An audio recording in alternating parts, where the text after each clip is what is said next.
स्वागत करतो। आत्ताच आमची मंत्रिमंडळ बैठक पार पडलेली आहे। त्याच्या आधी चहापानाचा कार्यक्रम होता। विरोधी पक्षाने परंपरा पाळत चहापानावर बहिष्कार टाकलाय, त्यामुळे आम्हालाच आमचा चहा प्यावा लागला। पण आज विरोधी पक्षाची जी काही पत्रकार परिषद झाली ती अतिशय निराशेने भरलेली आणि केवळ त्रागा करणारी अशा प्रकारची पत्रकार परिषद त्यांनी घेतली।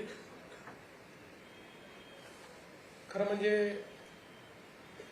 त्या पत्रकार परिषदेत अनेक गमती झाल्या। भास्करराव जाधवांनी वडेट्टीवारांच्या बाईकची बॅटरी बंद केली आणि भास्कररावांना नवीन उपरती झाली की काँग्रेस इमानदार होती, सुसंस्कृत होतीच म्हणाले, ते आहे नाही म्हणाले। तुम्ही बघा, होती म्हणाले आणि त्यांना वस्तुस्थिती माहिती आहे काय। आणि अनेक गोष्टी ते जे बोलले त्यानंतर मग पत्रावर सह्या करायलाच कोणी मिळालं नाही, त्यामुळे 2 तास उशिरा आमच्याकडे पत्र आलं आणि शरद पवार गटाच्या कोणाचीच सही त्याच्यावर नाही आहे। त्यामुळे आता त्याचा काही वेगळा अर्थ मी काही काढणार नाही, पण नाही आहे हे मात्र नक्कीच आहे। खरं तर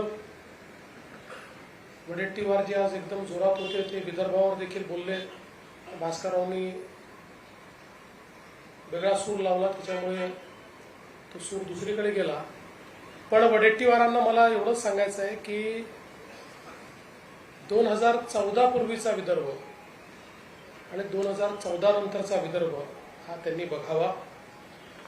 नव्हे तर त्यांच्या ब्रह्मपुरीच्या बाजूलाच गडचिरोली जिल्हा सुरू होतो।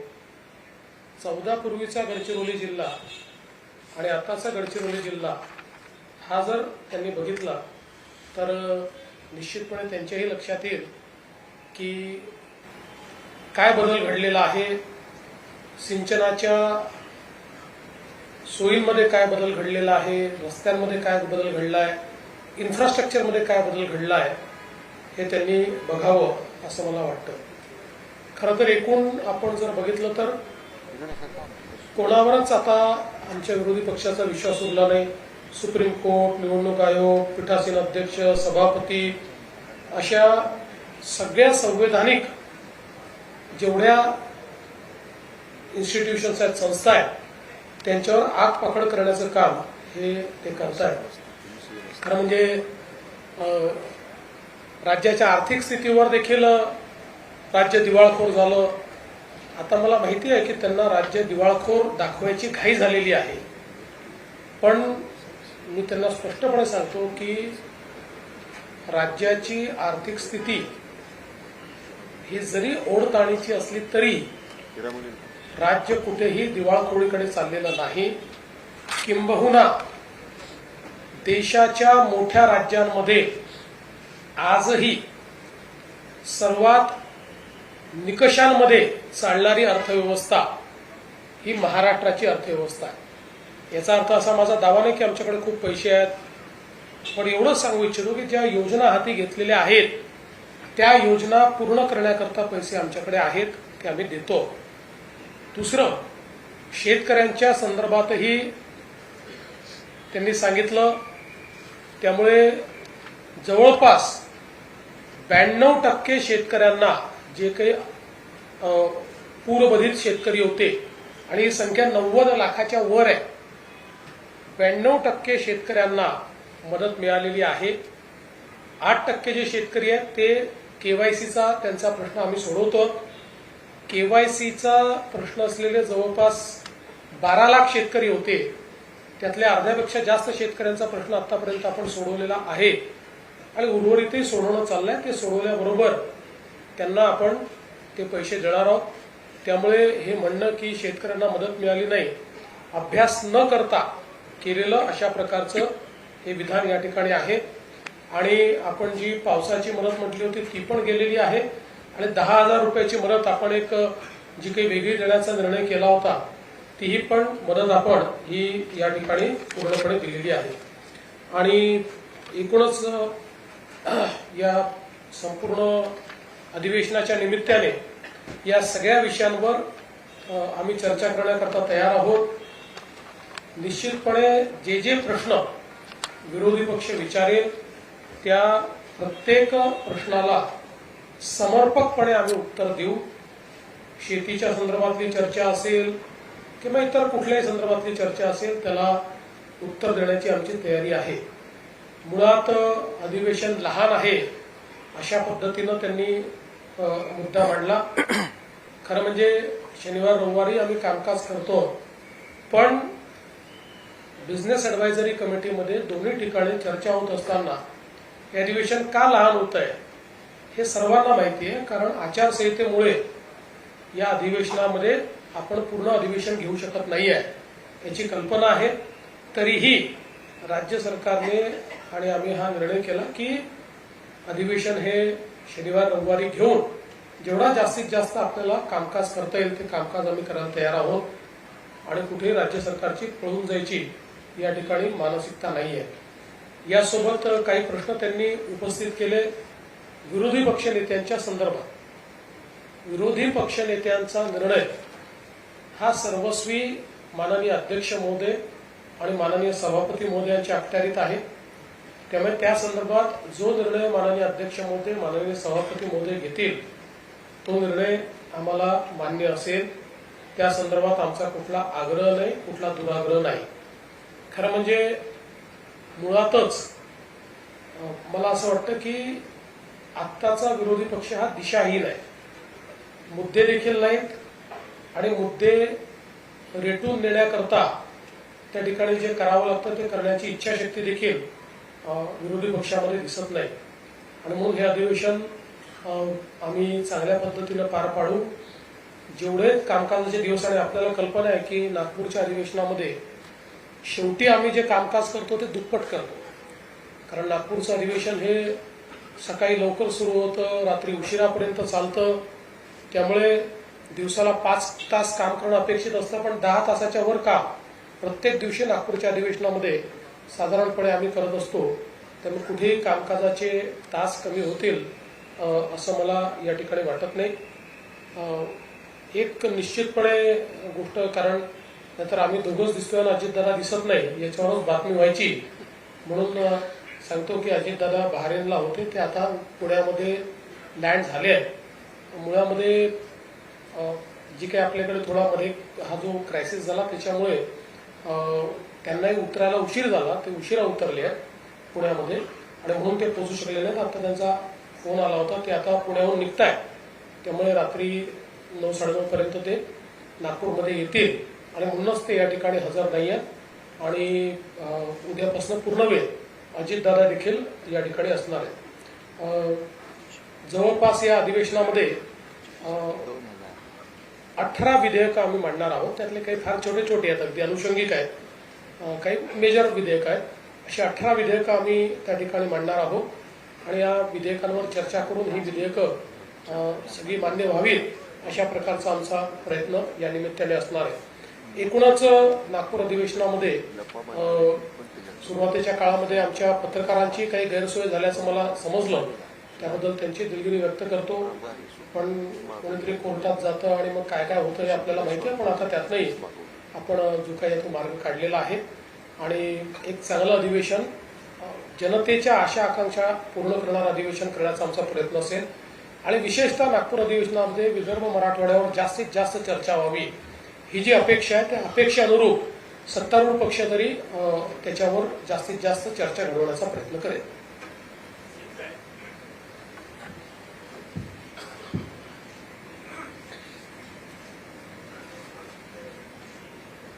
उद्यापासून हिवाळी अधिवेशन सुरू होत आहे. आपल्या सगळ्यांचं मनापासून स्वागत. मुख्यमंत्री महोदयांनी अतिशय विस्तृतपणे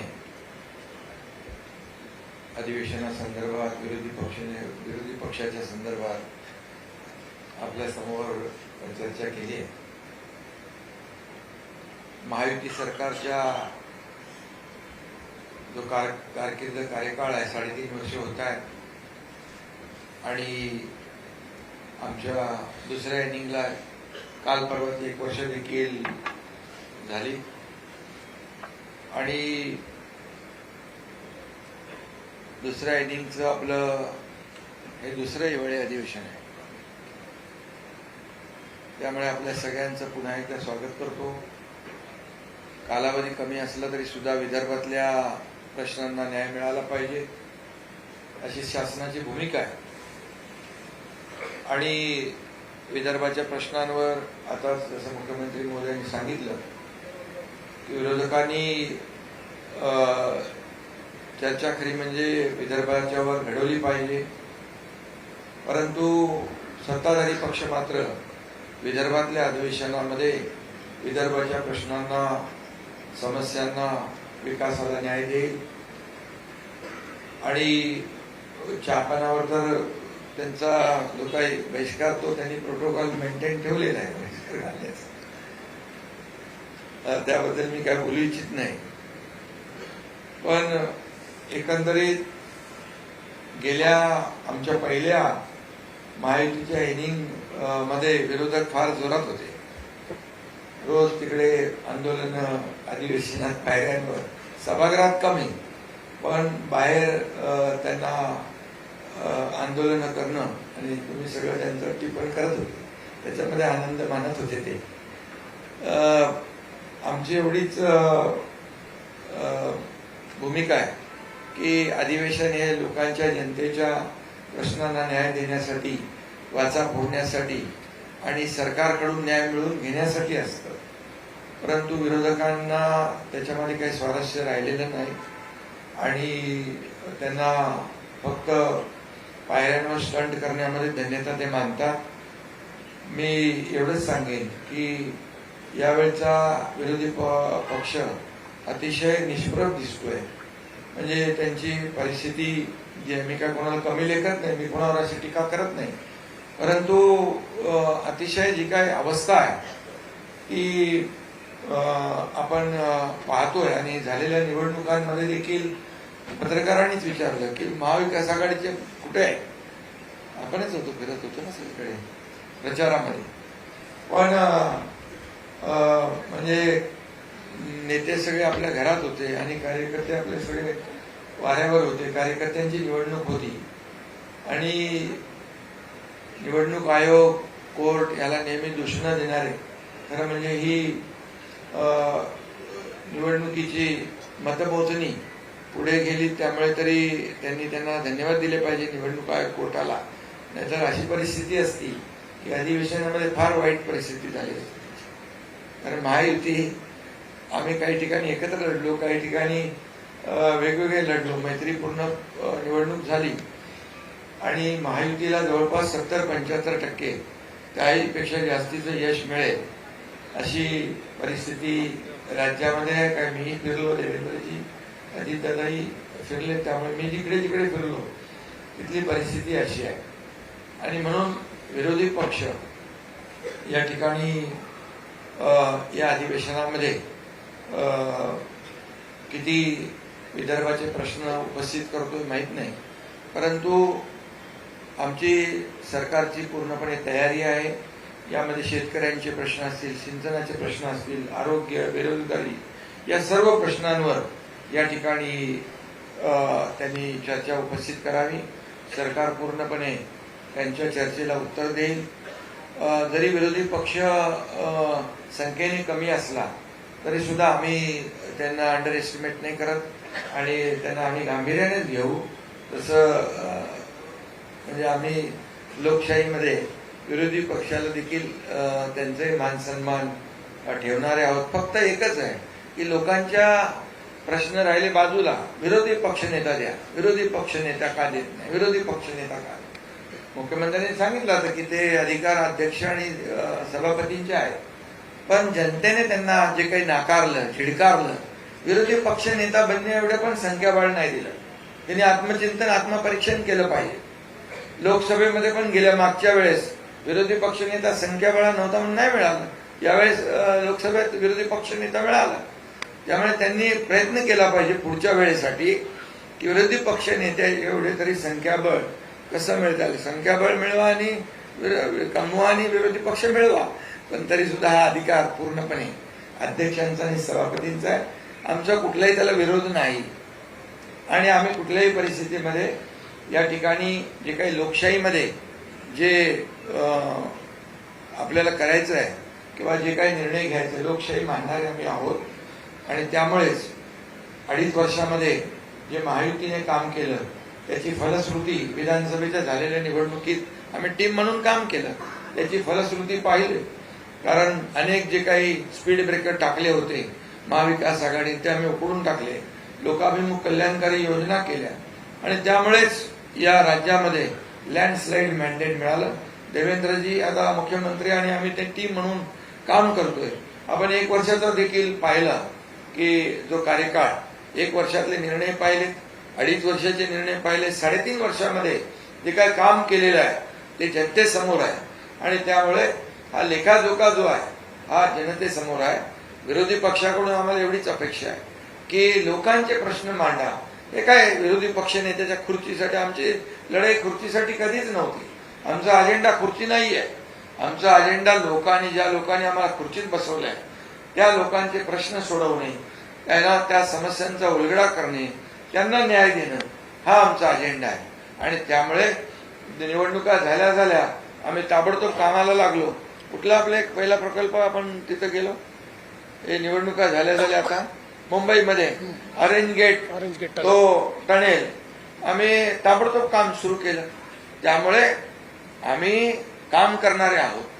ते स्पीड ब्रेकर टाकणारे, त्यांचा पाय ब्रेकवर आहे, आमचा पाय एक्सिलेटरवर आहे आणि त्यामुळे विकासाचं जे काय आम्ही काम पुढे नेतोय याच्यातून विरोधी पक्षाने थोडा बोध घेतला पाहिजे. हे काय सारखं जळजळ मळमळ जळी स्थळी, आता काय ते विरोधी पक्ष नेता देत नाही, मग मुख्यमंत्री पद रद्द करा. अरे मी मुख्यमंत्री होतो तेव्हाही मला घटनाबाह्य मुख्यमंत्री म्हणायचे, आता उपमुख्यमंत्री आताही घटनाबाह्य. अरे काय लावलंय? इतक्या वर्षाचा अभ्यास तरी करा. इतके वर्ष राज्यामध्ये काय काय कुठली पदं होती आणि कसा कारभार चालला. महाविकास आघाडीमध्ये आणि उपमुख्यमंत्री पद होतं ते काय घटनाबाह्य होतं का? इतक्या वर्षाचं जी काय पद आहे ती घटनाबाह्य आहे. थोडा अभ्यास करून कायद्याचा मागचे रेफरन्स सगळ्या गोष्टी माहिती घेऊन बोललं पाहिजे. फक्त आपला एकच जळी स्थळी काष्टी पाशे एकनाशी. अरे आणि मी तर काय कामातून उत्तर देतो आणि मी आरोपाला टीकेने उत्तर देतच नाही. म्हणून तर जे काही महाराष्ट्रामध्ये लोकांनी मॅन्डेट दिलेलं आहे, कामाला दिलेलं आहे, कामाची पोच आम्ही तिघही काम करतोय, डे नाईट काम करतोय, घरी बसत नाही. आणि त्यामुळे याचं आत्मचिंतन करावं आणि आत्मपरीक्षण करावं आणि नंतर बोलावं. आणि कोण बोलतंय? अरे विधानसभेत पूर्ण अधिवेशनात पूर्ण वेळ तरी बसा आणि मग बोला. त्यामुळे मी जास्त काय बोलत नाही. आणि यामध्ये मुख्यमंत्री महोदयांनी अनेक गोष्टींना इथं त्याचा उहापोह केलेला आहे. आम्हाला हे अधिवेशन विदर्भात आहे, कमी कालावधी असला तरी सुद्धा त्याच्यात अनेक विधेयक, अनेक या विदर्भासाठी निर्णय सरकार घेणार आहे. बिलकुल सरकार सगळ्या चर्चेना उत्तर द्यायला तयार आहे. विरोधी पक्षाने फक्त सभागृहात येऊन मांडलं पाहिजे, भांडलं पाहिजे आणि फक्त अधिवेशनामध्ये येऊन फक्त आपली कोणीतरी